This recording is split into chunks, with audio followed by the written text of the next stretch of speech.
स्वामीभक्त श्री चोळप्पा महाराजांचे घर अक्कलकोट येथे समाधी मंदिराचा डाव्या बाजूला आहे.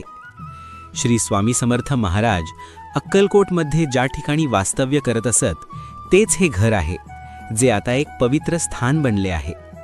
या घरात श्री स्वामी समर्थ यांनी लघुशंका केलेली विहीर पाहावयास मिळते. त्याला कुशावर्त तीर्थ असे म्हटले जाते. या विहिरीतील पाण्याने स्नान केल्याने असाध्य व्याधी नाहीशा होतात व यातील जलप्राशनाने सर्व पापाचे क्षालन होते असे मानले जाते. चोळप्पा महाराज हे स्वामी समर्थांचे आवडते शिष्य होते. त्यामुळे त्यांचे घर हे स्वामी भक्तांसाठी एक महत्त्वाचे तीर्थक्षेत्र मानले जाते. येथे आजही चोळप्पा महाराजांचे वंशज राहतात. त्यांच्या वंशजांचे फोटो येथे दर्शनी भागात लावले आहेत.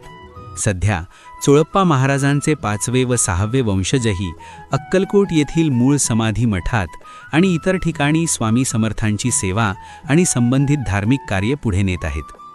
चोळप्पा महाराजांच्या या घरात श्री स्वामी समर्थ यांनी वापरलेल्या कफनी, रुद्राक्षमाळा, पादुका, हुक्का, चौरी, परशु खड्ग या वस्तू आपणास पाहावयास मिळतात. श्री स्वामी समर्थांच्या वास्तव्यामुळे या स्थानाला विशेष महत्त्व प्राप्त झाले आहे.